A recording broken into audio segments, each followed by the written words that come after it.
আমরা কিছু আবারত পাঠ করি। আর রজুলু শারিফুন, লোকটি ভদ্র। আল ওয়ালাদু জাকিয়ুন, ছেলেটি মেধাবী। আল বিন্তু জাকিয়াতুন, মেয়েটি মেধাবী।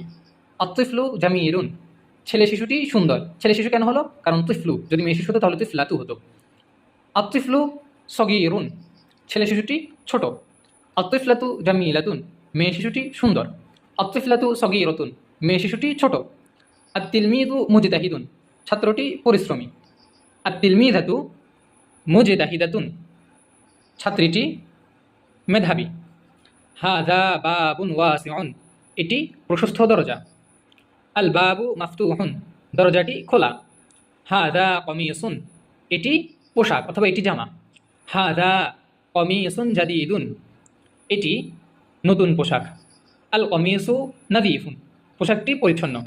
আল মিন্দিলু ওয়াসিকুন, রুমালটি ময়লা। আল উসাদাতু জামিলাতুন, বালিশটি সুন্দর। রশিদুন মুআল্লিমুন, রাশেদ শিক্ষক। হুয়া মুআল্লিমুন মাহিরুন, সে দক্ষ শিক্ষক। ফারহানাতু মুআল্লিমাতুন, ফারহানা শিক্ষিকা। হিয়া মুআল্লিমাতুন মাহিরাতুন, সে দক্ষ শিক্ষিকা। হিয়া মুআল্লিমাতুন মাহিরাতুন, সে দক্ষ শিক্ষিকা। ইয়া সাঈদু, হে সাঈদ। আংতা, তুমি। তাজিরুন মাশহুরুন, প্রসিদ্ধ ব্যবসায়ী।